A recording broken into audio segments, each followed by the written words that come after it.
Hola, ¿qué tal? Buenas noches y bienvenidos al programa de esta noche de martes. El fallecimiento de su santidad, el Papa Francisco, marca sin duda la actualidad, no solo de la jornada de hoy, sino de lo que va a ser la semana, el mes y muy probablemente el año. El Papa Francisco expiró en Roma, pues después de una enfermedad en la cual había presentado síntomas de mejoría, sin embargo, ha dejado vacío el trono de Pedro o la silla de Pedro y ahora llega el momento de conocer quién será su sucesor. Desde la jornada de ayer se han sucedido las distintas condolencias. Vamos a escuchar a continuación la comparecencia que ante la prensa ofrecía el arzobispo de Oviedo, Monseñor Jesús Sanz Montes.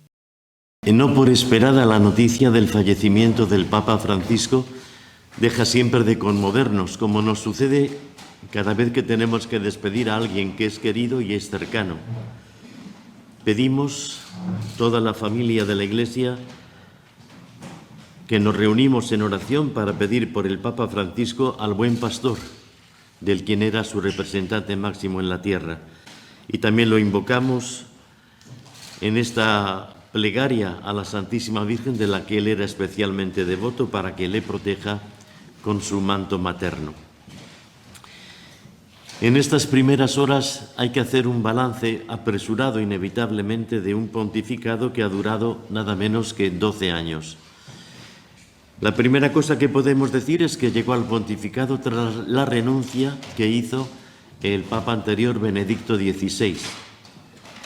No hay perspectiva todavía para hacer serena y concienzudamente un balance que venga a poner el recorrido que ha hecho este itinerario pontificio. Pero suceder a Juan Pablo II y a Benedicto XVI no era una tarea fácil. Y en estos 12 años el Papa Francisco, con su propio estilo, recordemos que él era argentino, de Buenos Aires, por tanto porteño, que era jesuita y que también él ha tenido una trayectoria personal que ha marcado un estilo propio, no confundible, lógicamente, con el Papa alemán y con el Papa polaco. Desde la misma elección de su nombre como sucesor de Pedro, al elegir el nombre de Francisco, algo que a mí, como franciscano que soy, pues me llenó de alegría y también de tanta esperanza.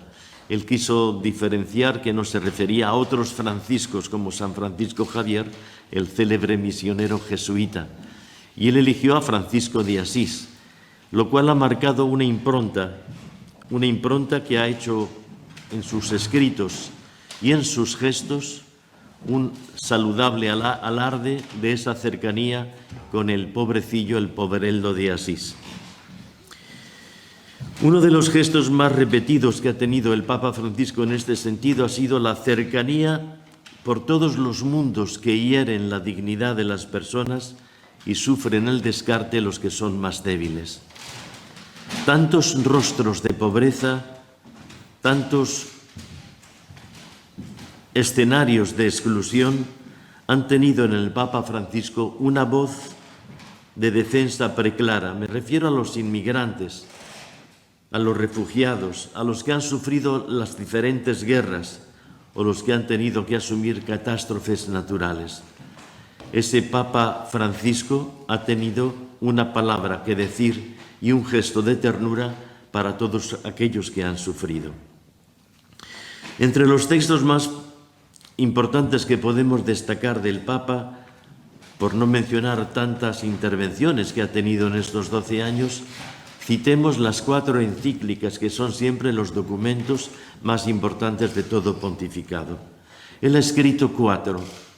La primera estaba ya enfocada por el Papa anterior, Benedicto XVI, que se llamó Lumen Fidei, la luz de la fe. Él bromeaba con ese gracejo que le ha acompañado en todo momento, que era una encíclica escrita a 4 manos. Bueno, el texto prácticamente lo heredó de Benedicto, pero él le dio un tono personal y era su primera comparecencia en un texto como encíclica. El segundo texto es Laudato Si, que significa en italiano alabado seas, mi Señor, con el que comienza el cántico de las criaturas San Francisco de Asís. Y en esta encíclica el Papa Francisco ha querido precisamente llamar la atención con una sensibilidad ecológica muy notable en él sobre esta casa común que es la tierra, que es la creación, y que no siempre estamos a la altura de ese debido cuidado, de esa auténtica defensa en ese hogar que es el hogar de la humanidad. La siguiente encíclica, Fratelli Tutti, también un texto de San Francisco de Asís, en donde en un mundo así de insolidario y dividido, un mundo enfrentado por tantas guerras en curso, él hacía una llamada fuerte al recordatorio netamente evangélico y cristiano de sabernos hermanos unos de otros, con una fraternidad universal que no siempre la tenemos clara y que no somos capaces de aprender de errores pasados para seguir desangrándonos en lo que nos hiere y en lo que nos, en el fondo, determina en lo que es el avatar y el desenlace de nuestra humanidad. La última encíclica del año pasado la ha titulado ya en latín Dilexit nos amó, que es una encíclica muy jesuítica porque tiene que ver con el corazón de Cristo. Para decir él, en el corazón de Cristo hay latidos humanos. Dios ha querido palpitar como palpitan nuestros corazones, con nuestras preguntas, con nuestras heridas, también con nuestras esperanzas. Es una de las encíclicas más personales del Papa y también de las más bellas. ¿Qué imágenes para el recuerdo me venían esta mañana al tener yo la noticia? La primera que a mí me impactó fue, al poco de ser elegido Papa, la que tuvo lugar desde un barco llegando a Lampedusa. Quiso acercarse con una decisión audaz justamente a esas orillas del mar que bañan las costas italianas para estar cerca de aquellos pocos sobrevivientes que habían superado la travesía en patera viniendo de los infiernos de sus países de procedencia, de las dictaduras y de las hambrunas varias. El Papa quiso estar cerca de toda aquella gente y desde la barandilla de aquel barco que lo transportaba pronunció en italiano aquella expresión: «Cuánta vergogna, qué vergüenza que esto se dé todavía en nuestra humanidad». Otra imagen que a mí me impresionó muchísimo fue la que ofreció él en plena pandemia del COVID-19.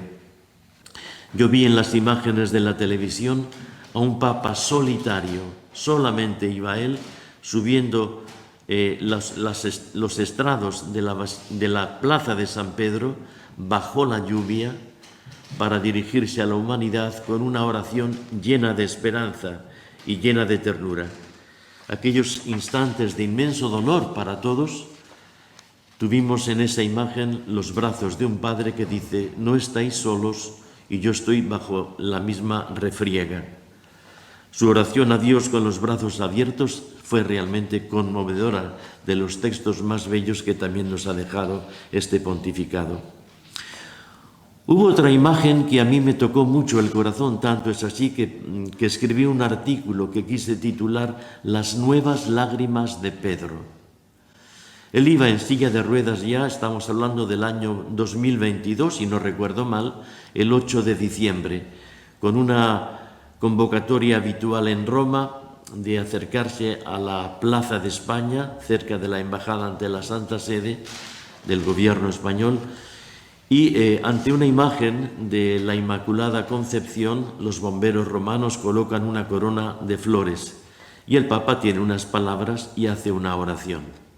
Bien, cuando estaba leyendo en su silla de ruedas aquella plegaria, de pronto se cayó y al no poder decir nada, comenzó a gemir y ese gemido terminó en llanto, que por el aplauso que inició como ovación el alcalde de Roma, pudo salir al paso. ¿Por qué se rompió el Papa Francisco? Porque en el texto que no pudo leer tenía escrito una especie de ofrenda a la Virgen. Con esta corona de flores te ofrecemos, Nuestra Señora, la paz en Ucrania que con nuestras plegarias y cercanía hemos podido superar. Y cuando quería haber pronunciado esas palabras, la guerra de Ucrania seguía y sigue su curso terrible. Pero ante no poder hacer esa ofrenda, el Papa se rompió. Y ese llanto, las nuevas lágrimas de Pedro, es lo que a mí tanto me conmovió. Finalmente, las comparecencias últimas que ha tenido desde que fue ingresado en el Hospital Gemelli de Roma han sido unas comparecencias esforzadas, con la intencionalidad de querer estar cerca de un pueblo, de que a pesar de tener la grave enfermedad que finalmente le ha llamado a la vida eterna, él quiso en todo momento, y la última fue ayer precisamente. Yo esta mañana temprano me pasaron el pequeño vídeo de la bendición Urbi et Orbi que leyó el maestro de ceremonias de la Santa Sede. Él no pudo leerlo y dijo simplemente en italiano: Feliz Pascua, doy la palabra al maestro de ceremonias para que lea el discurso.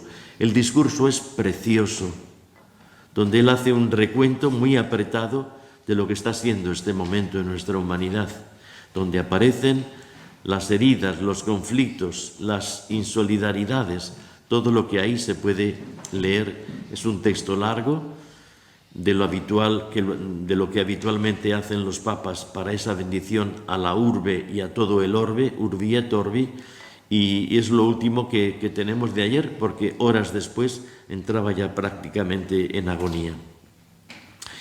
¿Cuál sería el protocolo a seguir en las exequias y el itinerario hasta la elección del nuevo Papa?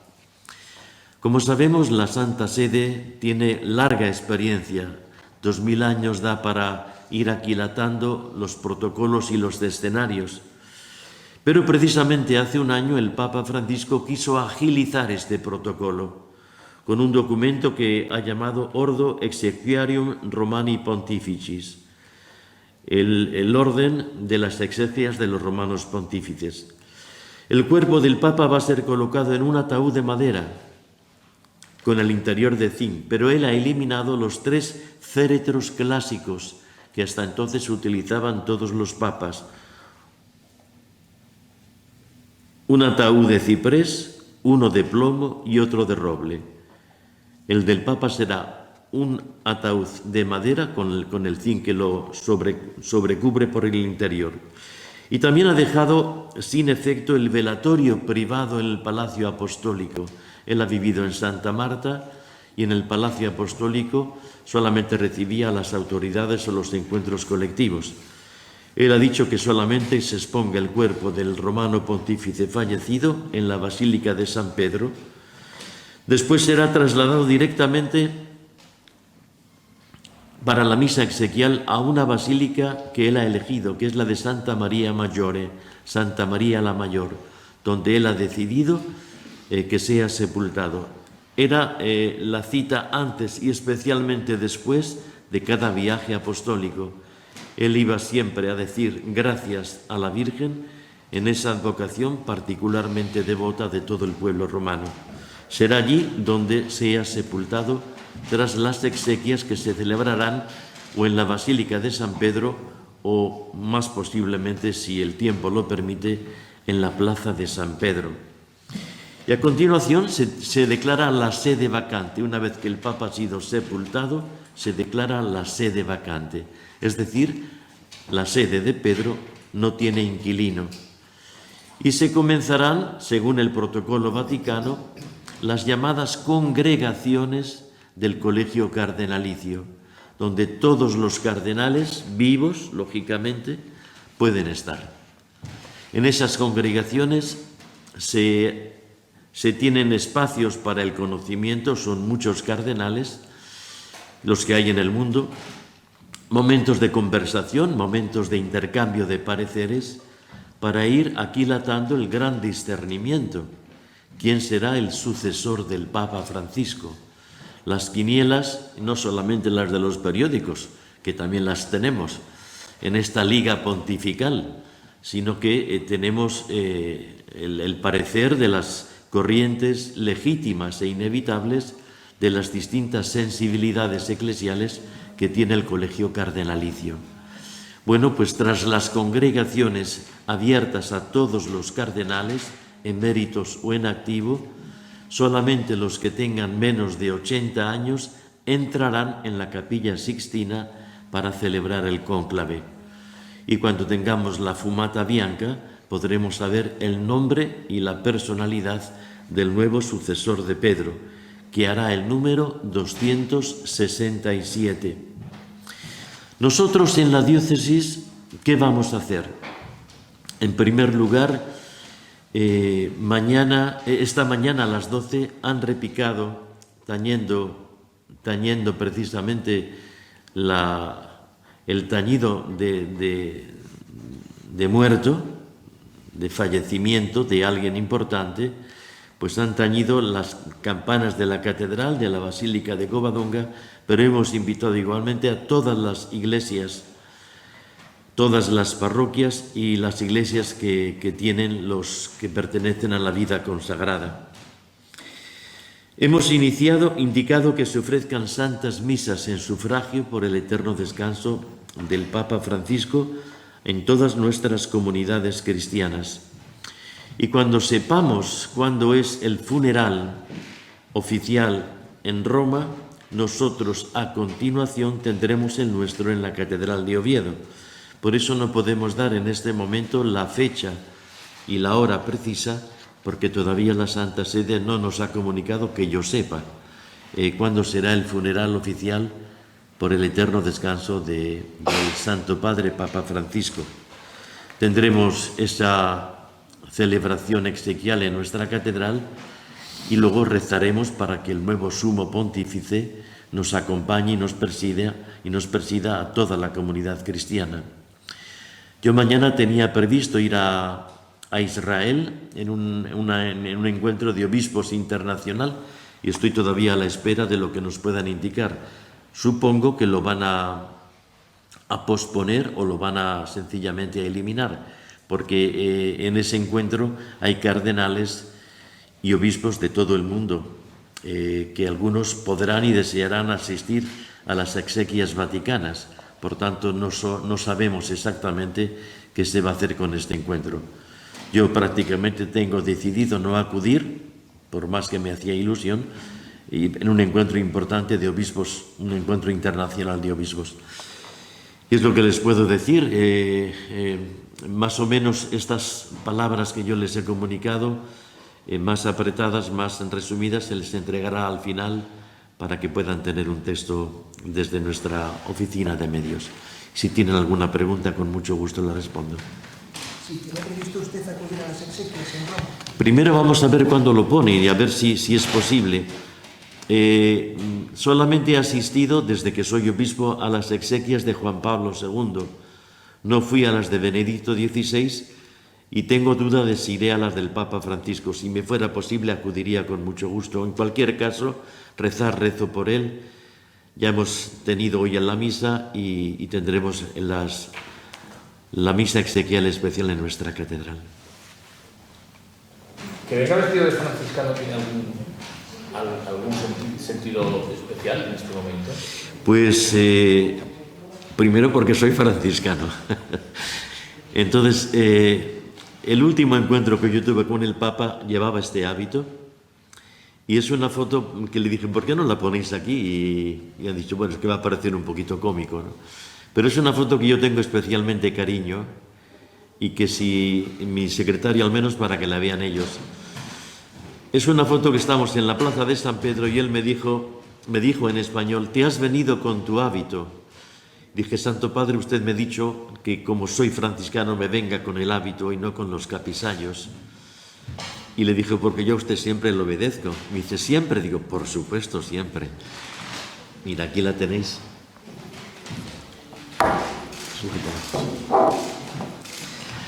Y por ese motivo, recordando ese último encuentro con él, pues en lugar de venir con la sotana, con el traje, me ha parecido hacer un pequeño homenaje de gratitud a un papa que escogió el nombre de Francisco de Asís y un hijo de San Francisco como soy yo, pues aquí estamos en la foto y en carne mortal que me tenéis presente.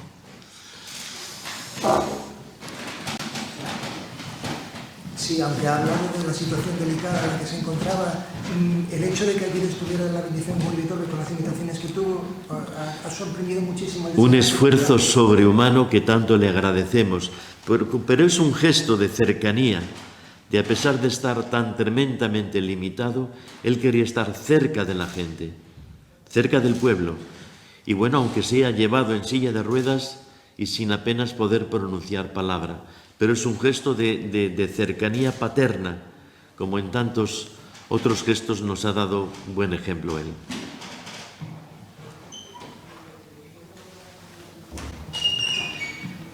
Bueno, yo os agradezco... Sí, perdón. Quería preguntar, pero Jesús, ya sé que no estamos todavía en ese momento, pero bueno, es la primera vez en mucho tiempo que va a haber un cardenal asturiano en el colegio cardenalicio, no solo supone también para la diócesis. Yo he estado hace 10 días en Roma precisamente con el cardenal Ángel Fernández Artime, con el que tengo muy buena relación y un gran aprecio. Y hablamos largamente allí en el Vaticano, hablamos largamente de la situación real del Papa, y yo le decía, ¿te va a tocar estar en el cónclave? Posiblemente. Y me decía bromeando, nunca se sabe. Digo, bueno, esto yo creo que sí que lo sabemos. Y entonces él estaba pues esperanzado, muy agradecido al Papa Francisco, que es quien le ha hecho cardenal, y esperanzado. Él hacía una primera valoración, que como esto ya no la voy a repetir aquí, de cómo este largo 12 años dan para tanto, y de hecho han dado para tanto. Bueno, los cardenales tendrán que elegir si hay una continuidad, si hay una continuidad básica va a haber, porque en el fondo el Evangelio no cambia y el mensaje cristiano tampoco. Luego viene el matiz, que es legítimo y además esperable, el matiz que tenga cada uno, su temperamento, su cultura, su sensibilidad eclesial. Y esto pues el cardenal Artime, asturiano de Luanco, pues también se lo lleva puesto, como salesiano que es, esa bonomía que él tiene de una excelente persona y de un buen religioso. Y ahora como cardenal, pues estará presente en el cónclave. Para nosotros es una alegría, pero no tiene ninguna indicación por parte de la diócesis. Votará libremente.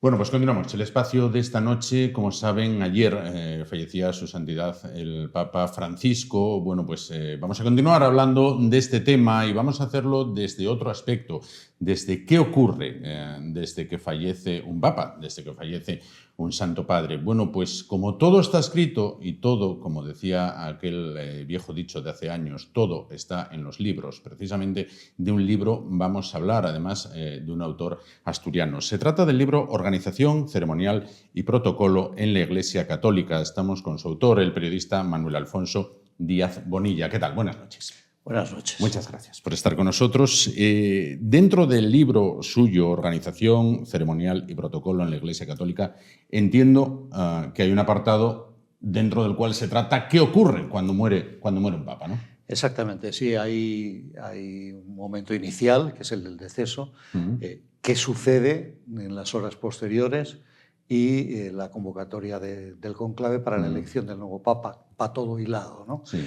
En principio ha habido cambios introducidos por el Papa Francisco. Anteriormente Ratzinger también había hecho algún retoque en lo que llamémoslo así, el ritual, ¿no? Sí. Se refiere. Por ejemplo, el Papa Francisco estableció que la confirmación de esa defunción no se llevara a cabo en la cámara papal, sino que se llevara a cabo en la capilla, la capilla privada del Papa. Bueno, como a cualquier ser humano, hay un médico que tiene que confirmarlo, que certificarlo, llamémoslo así, desde el punto de vista civil. Y desde el punto de vista católico, el ritual es un poquitito más, llamémoslo así, folclórico.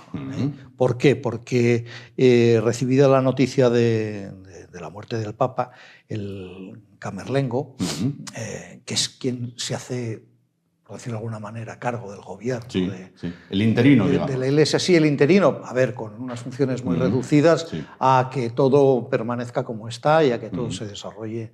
Hay otros compañeros que, por decirlo de alguna manera, le echan una mano, el prefecto de las celebraciones litúrgicas, etcétera, etcétera, pero bueno, el que de alguna manera ocupa ese papel es el camerlengo. Bueno, pues el propio camerlengo se acerca al Papa, cuyo rostro está cubierto con un pañuelo blanco, y con un martillito de plata le golpea en la frente y le pregunta por su nombre, de pila, si realmente está muerto, ¿no? Y dice, entonces, es verdad, el Papa muerto. En ese momento y ahora ya se le introduce en el féretro. Es un ataúd recubierto de zinc. Punto. Es lo que ha establecido Francisco. Antes eran 3, un ataúd dentro de otro, uno de zinc, uno de madera y otro posterior más grande, para que vayan encajando unos con otros, ¿no?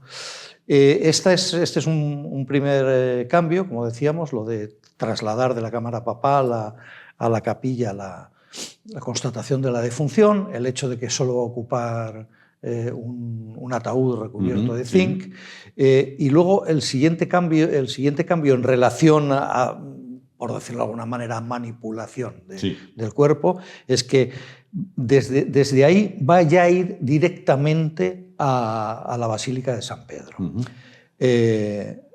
Antes, previamente, pasaba por la Capilla Sixtina, bajo el juicio final de Miguel Ángel, permanecía hasta que posteriormente se trasladaba a la Basílica.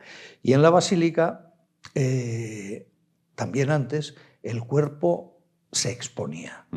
Ahora no. El Papa Francisco, en las nuevas disposiciones, establece que no. Eso no significa nada, significa que el Papa Francisco así lo estableció, así está escrito, así es el ritual ahora mismo, pero el próximo Papa puede cambiarlo totalmente. ¿Qué sucede? Que nos hemos saltado algunas fases que ya tuvieron lugar en el día de ayer. Es decir, la comunicación, primero, al resto al cuerpo cardenalicio, después a jefes de Estado, departamentos de prensa, etcétera, etcétera, y bueno, la salida también, en este caso, a comunicar que la muerte, que el Papa ha muerto. Ese es clásico, ¿no? El Papa, en su ataúd, va vestido, pero va ya vestido con hábitos papales, sencillos, pero hábitos papales. Es decir, lleva su sotana blanca, lleva el roquete, eso sí, la estola y la dalmática son rojas y doradas. Bueno, rojo también por el hecho de que es cardenal de la Iglesia y en este caso es siempre recordando la sangre de Cristo, ¿no? Es decir, hay una serie de historias que le acompañan desde el punto de vista puramente ritual, la mitra. Pero antes, vuelvo a decirlo, se exponía incluso con el báculo, ¿no? Era todo... A ver, si decimos con más pompa y más boato, puede entender determinada audiencia que, bueno, que podía estar bien así, que porque lo han cambiado, que era muy bonito. Es su voluntad, vamos, en este caso.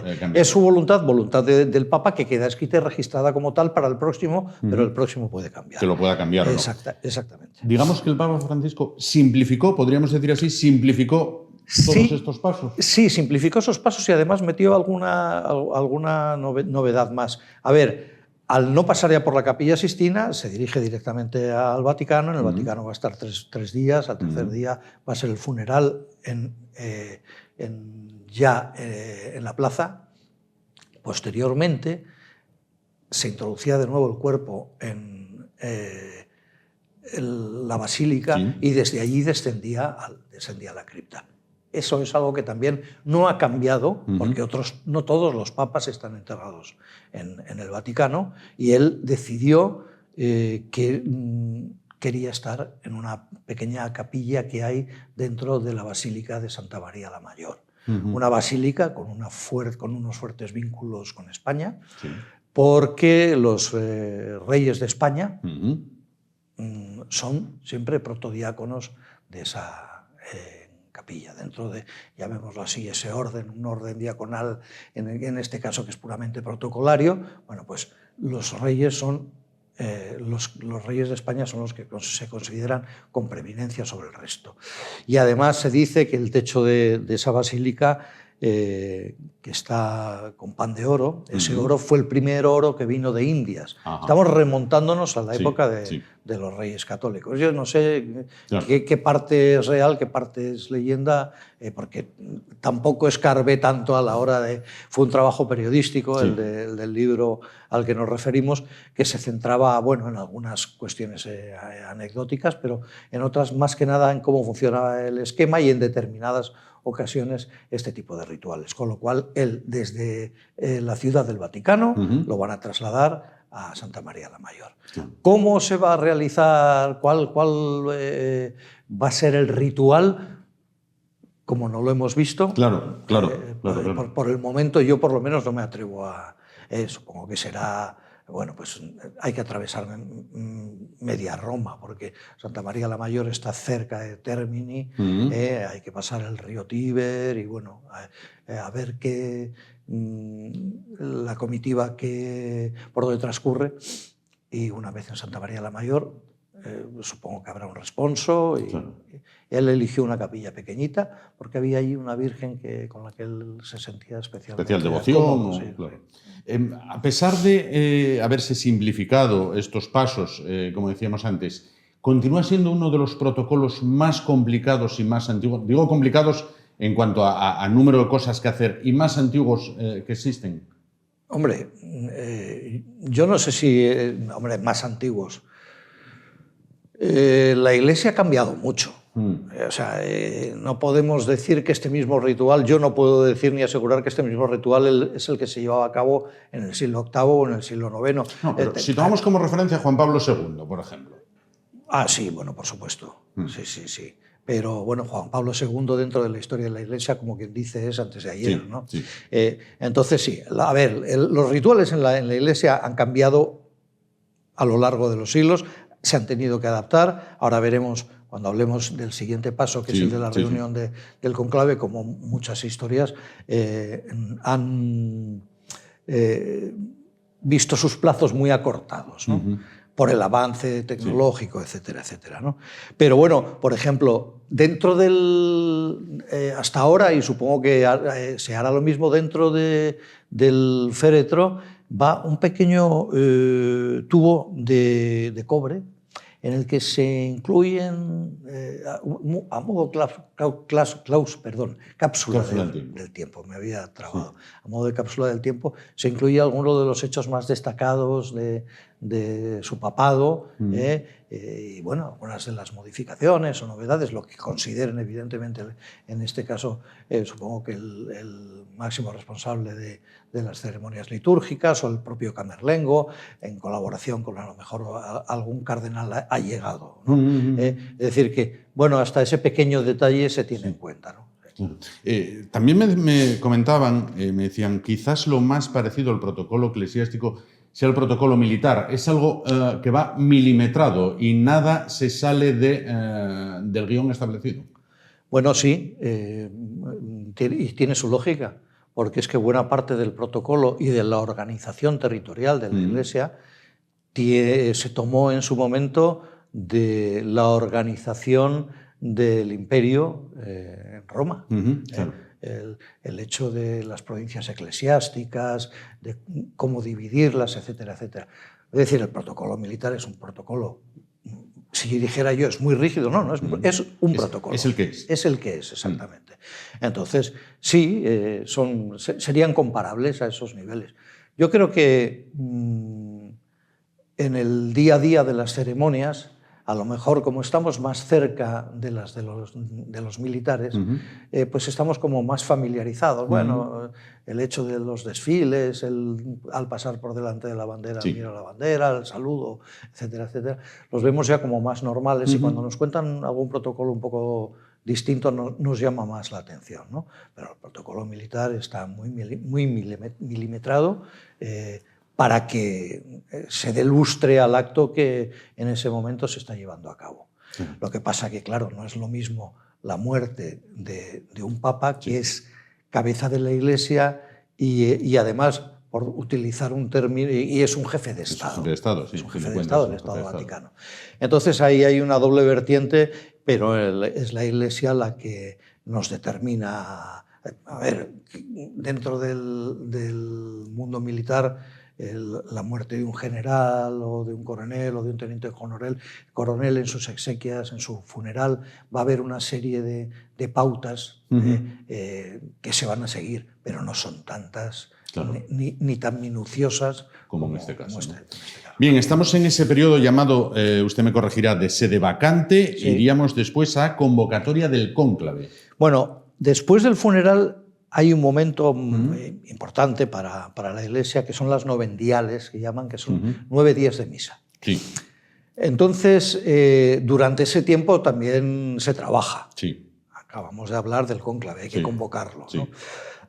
Antes, el periodo máximo era de 20 días, el normal era de 15 días, pero claro, era un periodo muy largo desde el punto de vista del ciudadano de 2025. Sí, sí. Hoy, el más lejano que tenga que volar, no sé, desde Australia o Nueva Zelanda, en un día está en Roma. Sí.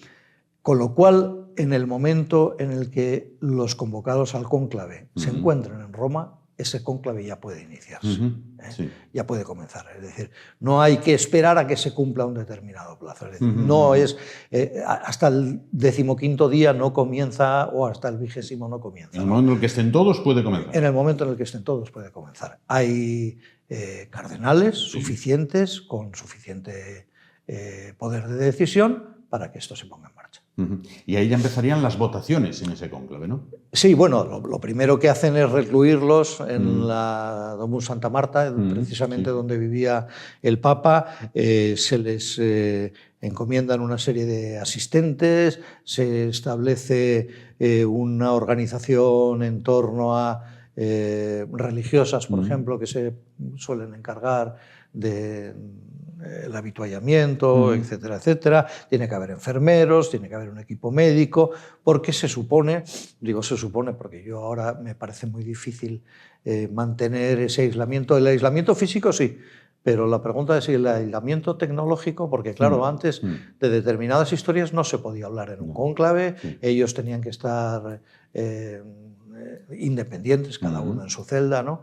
Se supone también que no pueden portar teléfonos móviles, ni tener ningún dispositivo electrónico, ni comunicarse con el exterior. Bueno, hay una película que se llama El Cónclave, que es una película recomendable por película y porque recoge de forma bastante fidedigna algunos de los pasos de los que nos estamos ocupando ahora, ¿no? Pero bueno, una vez que ya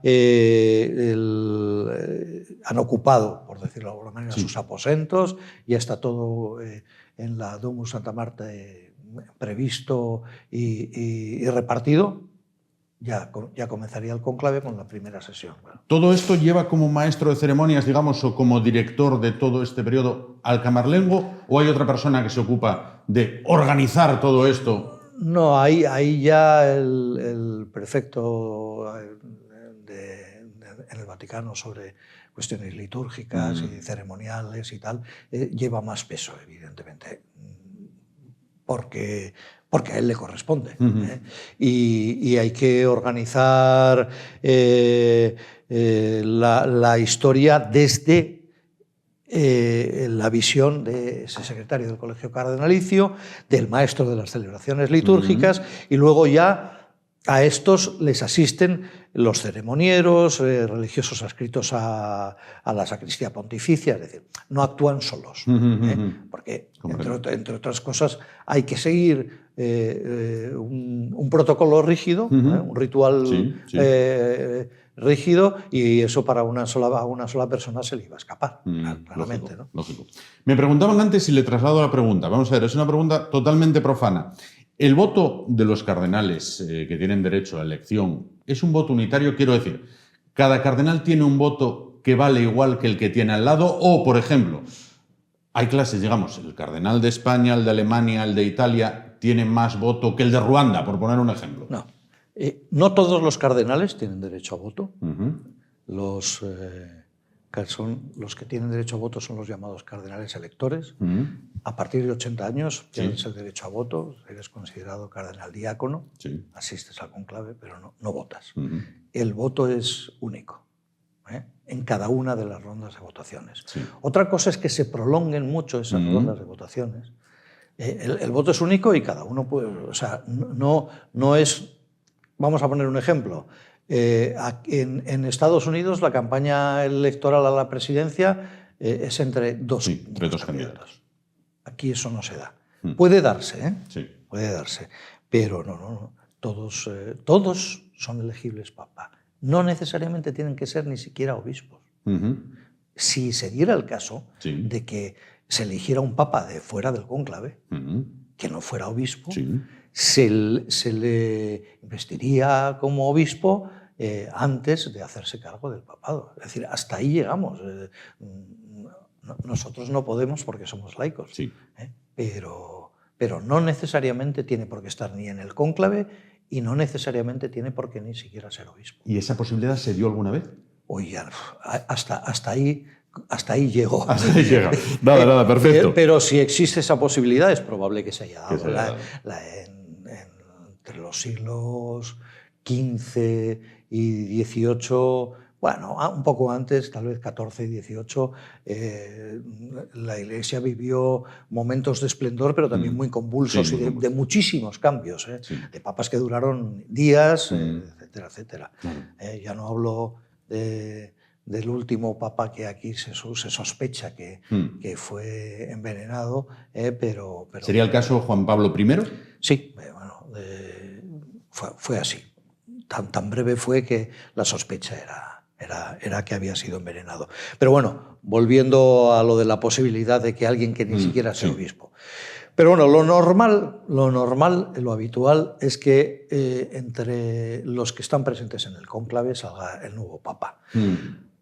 Ahora hay gente que dice que lo dejó todo muy bien atado Francisco porque él eligió prácticamente eligió y nombró al 80% de los actuales cardenales, pero algo parecido, no en tanta proporción, había hecho Ratzinger anteriormente con un corte más conservador y al final salió este papa, primer jesuita, primer papa americano, tanto de América del Norte como de América del Sur, y también fue el primer Francisco. No lleva ordinal, es el Papa Francisco, el que venga detrás, si así lo estima conveniente, pues será Francisco II, ¿no?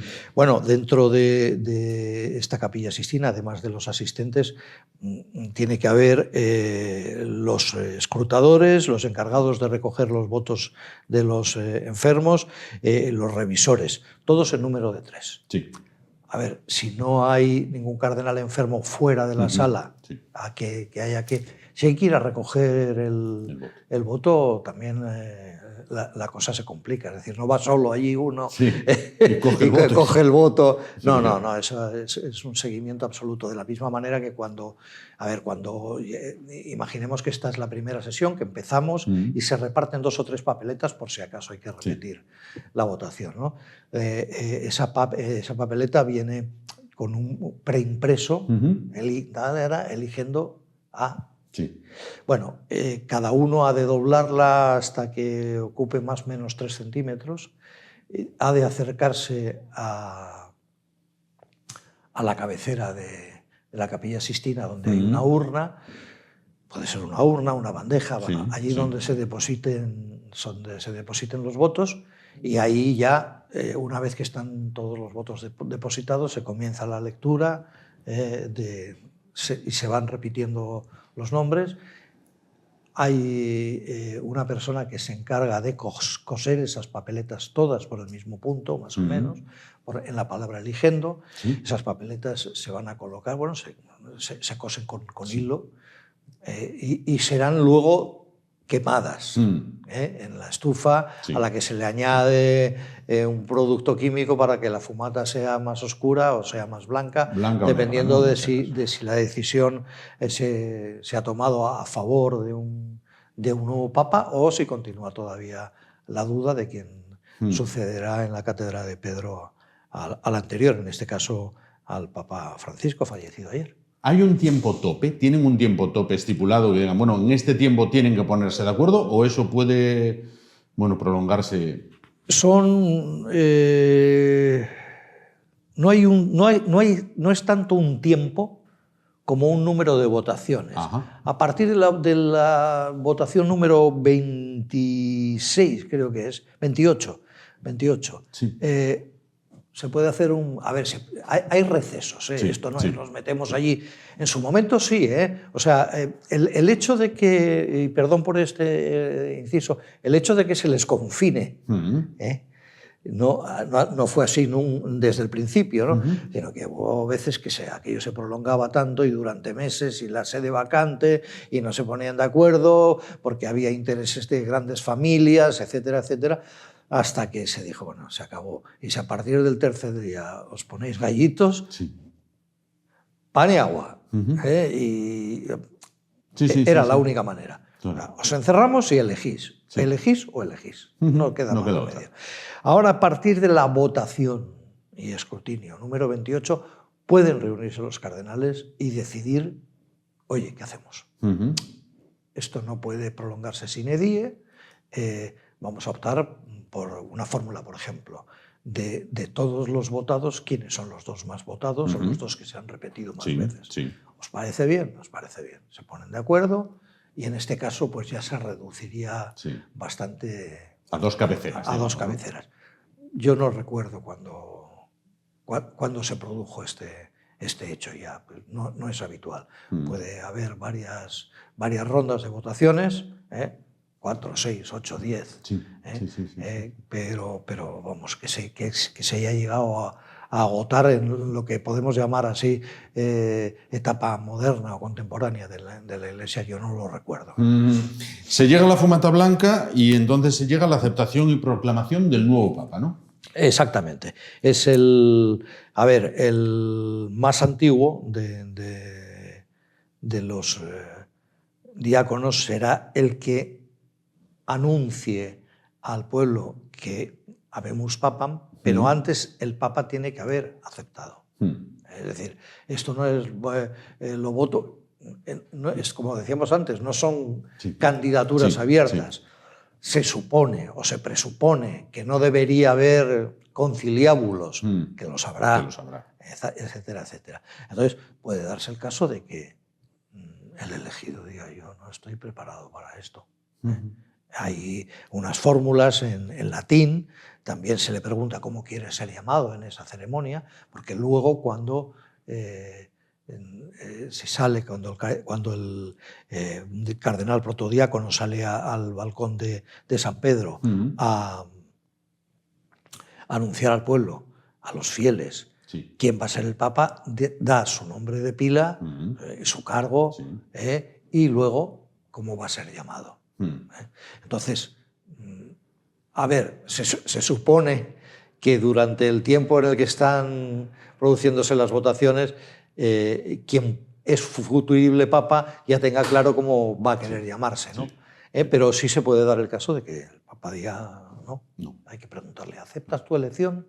Y él responde sí o no. Entiendo que ya está en desuso esa silla que se ve en algunas películas donde se comprueba que el Papa pues, es varón. Hombre, pues, entendemos, sí. Entiendo que sí. Sí, bueno, hombre, a ver, la historia de la papisa yo creo que ha hecho bastante daño a la Iglesia, entre otras cosas porque además tampoco está comprobado de que aquello fuera así, etcétera, etcétera. Pero bueno, sí, no.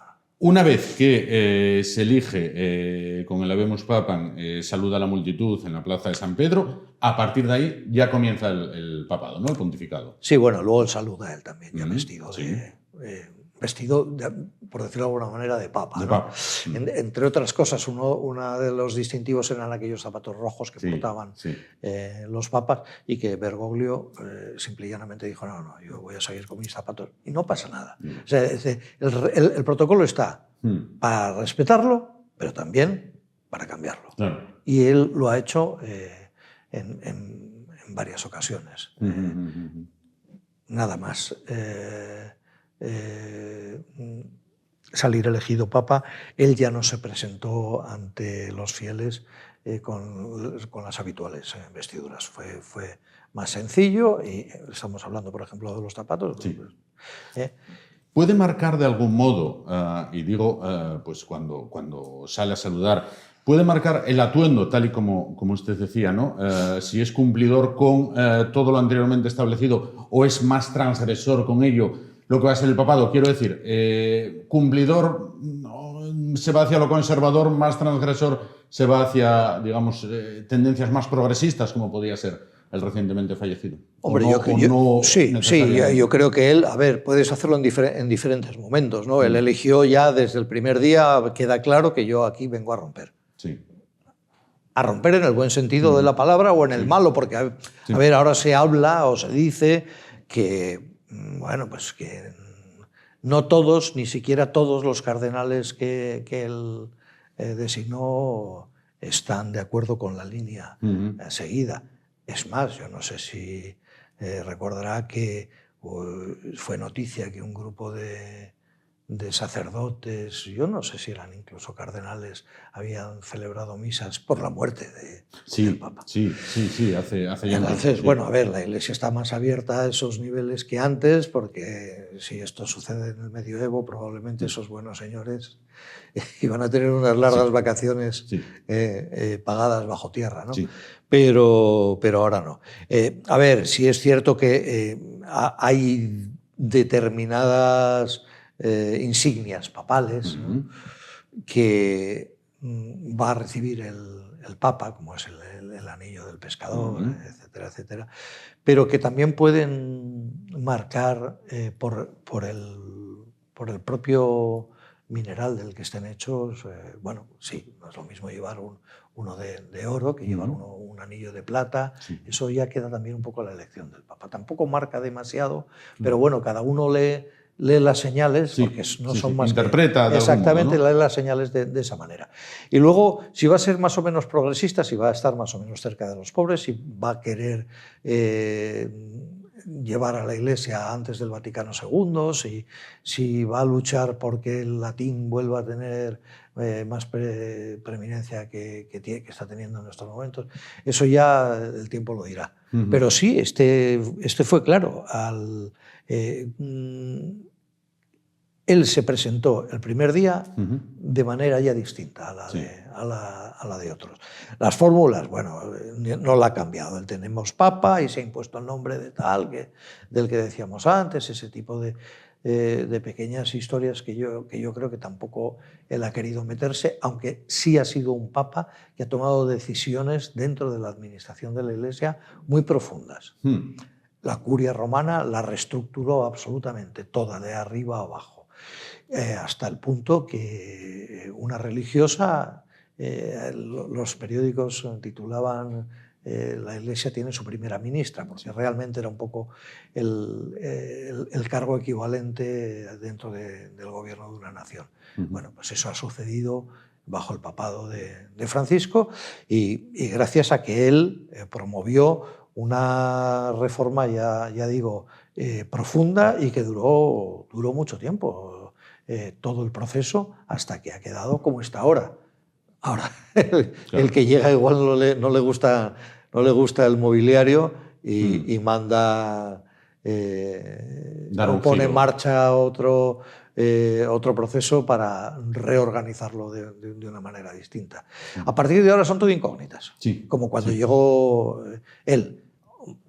Siendo jesuita y viniendo de donde venía, él ya venía con cierta fama de progresista, ¿no? ¿Es común en la historia una renuncia como lo que hizo Ratzinger?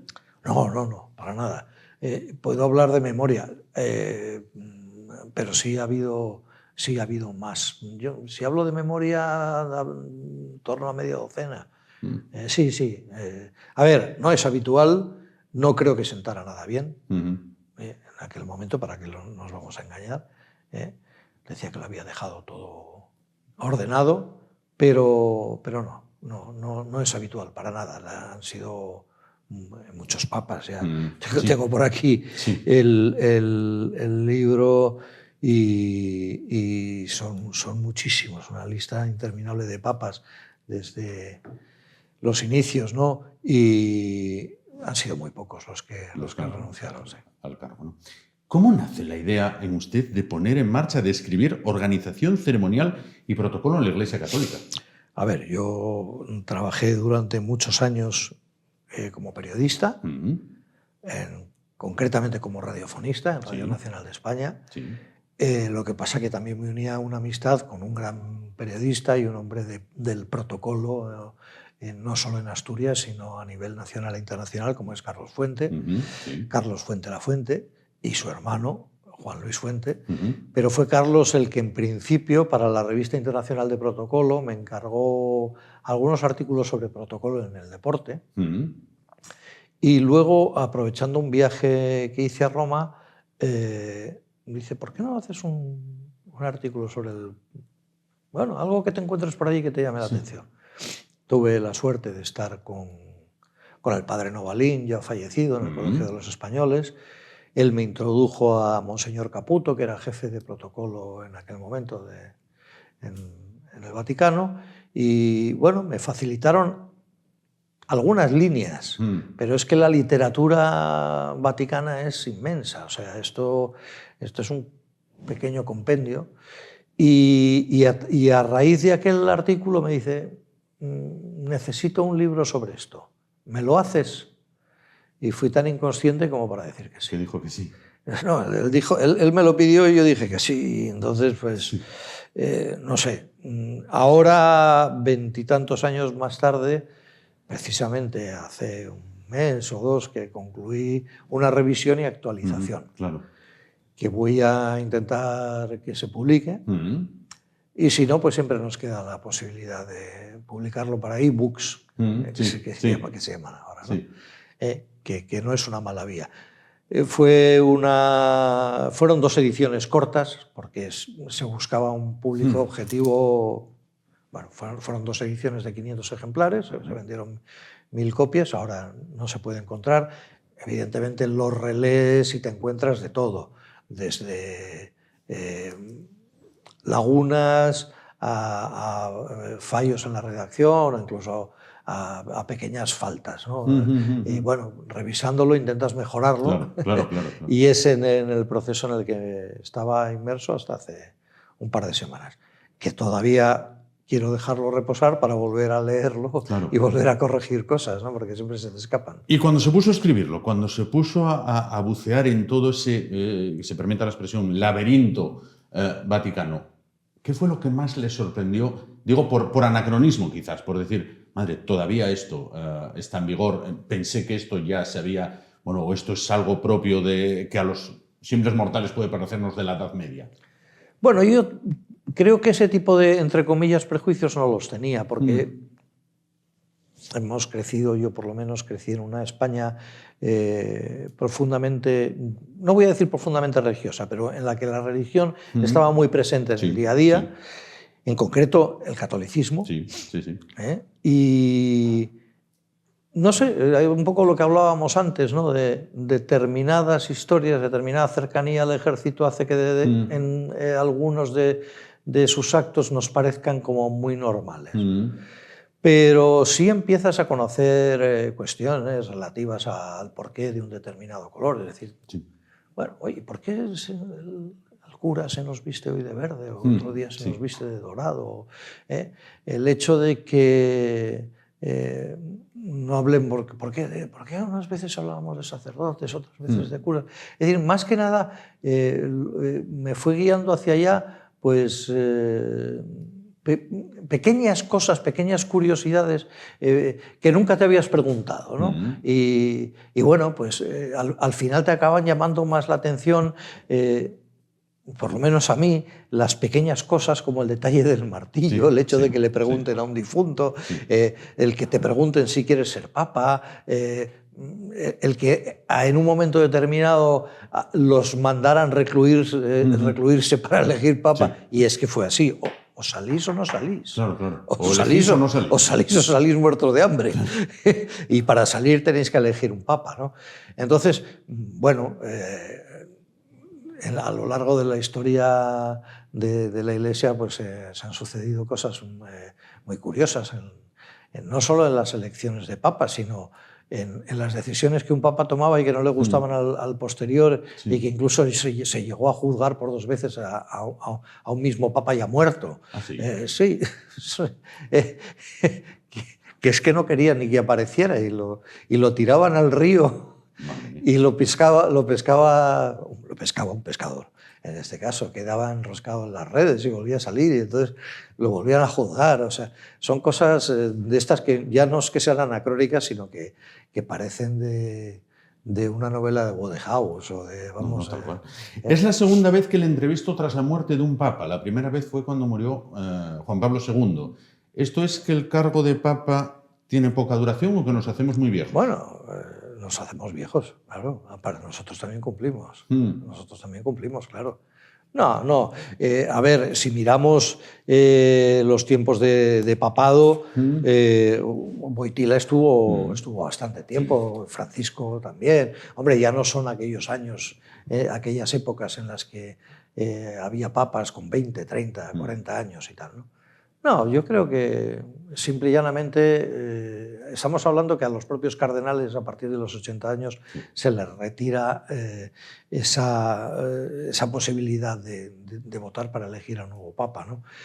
Es probable que es que cuando ya entran en el papado ya son, como decimos en Asturias, ya están talludos. Sí, ya está mayoría. Entonces, claro, la posibilidad de muerte es mayor. Claro. Bueno, se abre ahora ese periodo verdaderamente apasionante, no solo para los que son eruditos, véase su caso, sino bueno, para el del pueblo llano, con esta elección de papa. Apelo ahora no a su condición de escritor, sino a su condición de periodista. Si tuviera que señalar como logro más importante por el que pase a la historia el Papa Francisco, ¿cuál sería? Hombre, desde el punto de vista administrativo, lo que hablábamos antes, ¿no? Esa reforma, ¿no? Reforma integral de la curia. Desde el punto de vista de su papado, yo creo que ha sido un papa cercano, capaz de gastar bromas. Y yo creo que a la gente le gusta eso, a la gente llana.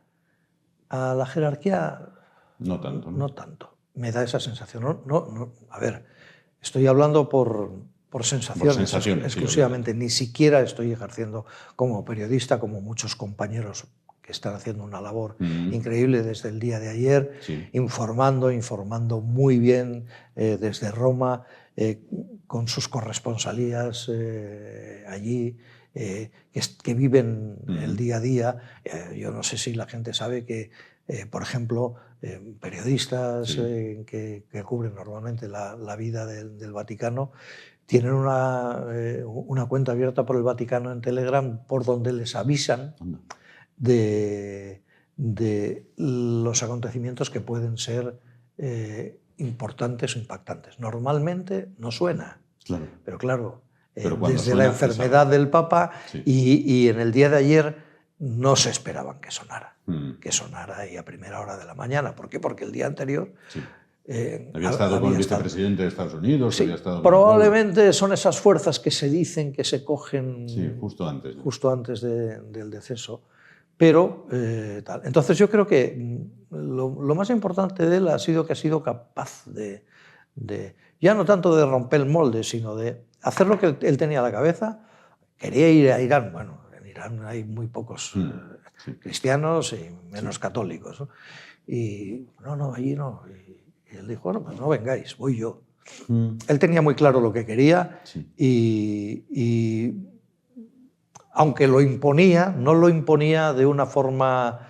o daba la sensación, ojo, porque nosotros conocemos lo mínimo, ni siquiera la punta del iceberg, ¿no? Lo imponía a veces pues con sentido del humor, con bonomía, como otros papas, el Juan XXIII, quiero recordar que lo conocían como el Papa Bueno, pasan a la historia, bueno, pues este es un papa más del pueblo, pues sí, probablemente.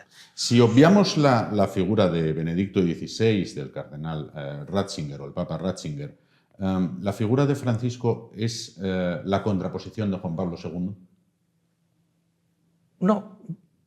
No, yo creo que no. Argumento en cuanto a Juan Pablo II con esa fama de con el freno de mano puesto, recto. Sí, pero hubo algo en aquel papa que también se ganó el corazón de la gente, ¿no? Sí. No sé el qué. O sea, yo no soy católico practicante. Yo este trabajo lo hice meramente como un trabajo periodístico.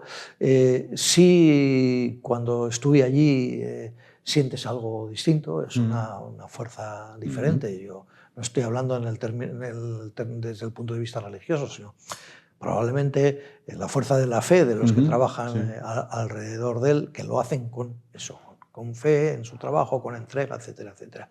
Pero aunque Wojtyła era un papa alejado de Francisco, sin embargo la gente le quería, o por lo menos es la sensación que yo tengo. Ratzinger tuvo un papado no exento de polémicas, se agarraron algunos rábanos por la hoja, tanto Ratzinger como Francisco han trabajado mucho y alguno en su caso también quedó muy salpicado por los escándalos financieros, han trabajado mucho por intentar reconducir toda esa parte, ¿no? Pero yo creo que se tocan más de lo que les separan. Probablemente políticamente, desde el punto de vista político no, pero desde el punto de vista del acercamiento a los fieles, yo creo que sí. Yo creo que al final también, es mi opinión, es lo que interesa, ¿no? La cabeza de la Iglesia tiene que ser reconocida y querida por sus fieles. Si no es así, ¿de qué sirve? Lógico. Citaba usted antes la película Cónclave, muy recomendable para seguir este proceso. Veíamos ayer en esta casa una película, supongo que habrá visto, Las sandalias del pescador, donde también se describe, bueno, pues un poquito todo lo que es el fallecimiento, nombramiento y pontificado del Papa entrante. Con Anthony Quinn, lo que pasa que hace ya muchísimos años de la última vez que vi la película y no la recuerdo muy bien, aunque hay muchas películas que de alguna manera u otra se centran también en las figuras del Papa, pero las sandalias del pescador evidentemente es uno de esos títulos imprescindibles para ver, para alguien que se quiera acercar a este mundo, ¿no? Al mundo vaticano, en concreto, porque luego, bueno, ya otras de presbíteros, de sacerdotes, de religiosas, etcétera, etcétera, ya están más cercanas.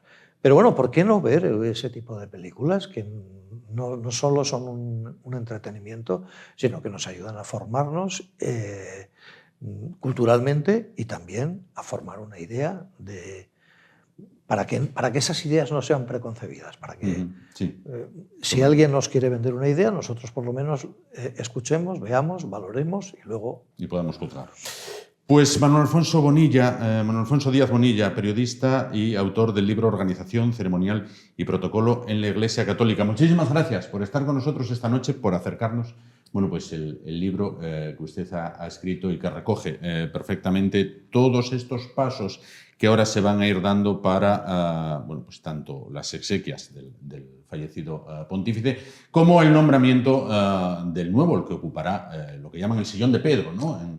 En este caso, o el trono de Pedro. No estoy yo muy puesto tampoco. La silla de Pedro. La silla de Pedro, en este caso. ¿Qué retos tiene por delante? Y además unos cuantos y tremendamente importantes. Muchísimas gracias por estar con nosotros esta noche. De nada. Gracias. Un placer. Nos vamos un momento muy rápido y volvemos para ya casi poner punto final al programa de esta noche. En un momento estamos de vuelta. Hasta ahora mismo.